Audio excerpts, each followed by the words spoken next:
മോദിജി രാജിവെച്ചു. ശനിയാഴ്ച സത്യപ്രതിജ്ഞ ചൊല്ലും വരെ കാവൽ പ്രധാനമന്ത്രിയായി തുടരും. ഇനിയിപ്പോ പലതിനും കാവൽ നിൽക്കേണ്ടിയും അംഗീകരിച്ചു കൊടുക്കേണ്ടിയും ഒക്കെ വരും. ഒറ്റയ്ക്ക് പറ്റില്ലല്ലോ. പല്ല് പോയില്ലേ. പാർട്ടി അന്നേ പറഞ്ഞതാ, പക്ഷെ തിരുത്തിയില്ല.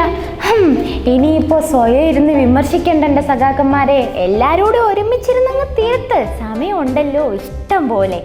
തിരുത്തുണ്ടെങ്കിലേ ഇടതുള്ളൂ. ജനങ്ങൾ സമ്പൂർണ്ണ സാക്ഷരത നേടിയതാണ് നമുക്കടിയായത്. ചേട്ടനോട് അപ്പോഴേ പറഞ്ഞതാ നിന്ന് തോൽക്കണ്ടാന്ന്. ചേട്ടൻ കേട്ടില്ലെന്ന് പത്മജ. എന്നാ പിന്നെ അനുഭവിച്ചോ. ഇടയ്ക്ക് ഈ പെങ്ങന്മാര് പറയുന്നതും കൂടെ കേൾക്കണം കേട്ടോ.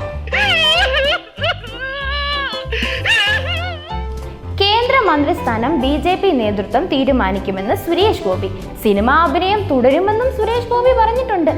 ഇനി എന്തു വേണം? ഇനി കേന്ദ്രമന്ത്രിസ്ഥാനത്ത് ഇരുന്നും അഭിനയിക്കാമല്ലോ. പുള്ളിയുടെ ടൈം നല്ല ബെസ്റ്റ് ടൈമാ. എന്നാ പിന്നെ ഞാൻ അങ്ങോട്ട് പോവാ. പോയിട്ട് വരാം.